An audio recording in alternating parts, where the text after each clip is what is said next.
Well, one of the most fascinating aspects of Vedic thought, to me, is the notion of the avatar, that somebody in a human body, for example, can be an embodiment of a deity. Avatar means one who descends. That's the actual meaning of the Sanskrit word. Mm-hmm. One who comes from a higher level down to a lower level. And the Vedic texts, like the Puranas, the Bhagavad Purana, or Srimad Bhagavatam as it's sometimes called, for example, they give lists of avatars of Vishnu, the supreme God, mm-hmm. according to that cosmology. So yes, there is the concept of avatar, one who descends from a higher level to a lower level. I think there was a movie a few years ago, a Hollywood picture called Avatar. Indeed, a big hit. Yeah, well, it has its roots in this mm-hmm. Vedic cosmology. Mm-hmm.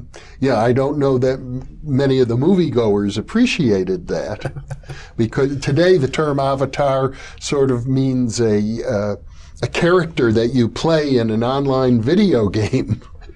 Well, even that is relevant mm-hmm. because it's a projection of yourself from your normal circumstances into the artificial or virtual reality mm-hmm. environment of the video game.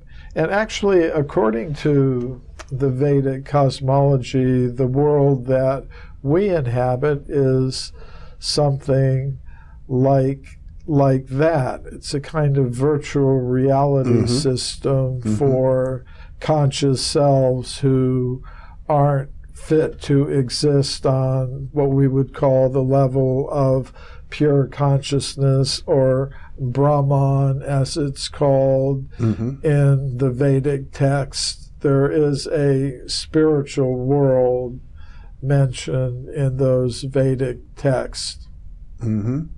Well, I suppose for many Americans or people who are brought up in a monotheistic culture, one of the most puzzling aspects of Vedanta philosophy is the notion of a pantheon of deities, and especially when you consider the notion of the avatar, that Krishna is the avatar of Vishnu, for example. How they relate to each other seems very confusing to many people.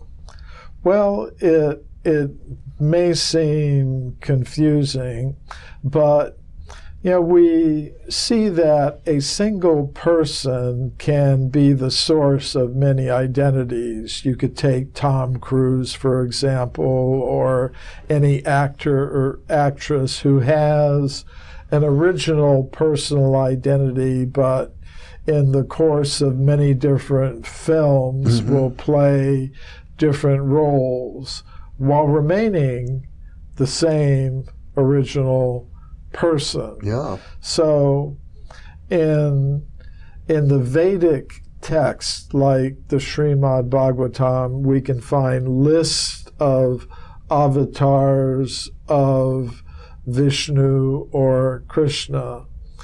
And it is specified that among all of those different avatars, which are considered to be forms of God playing different roles, mm-hmm.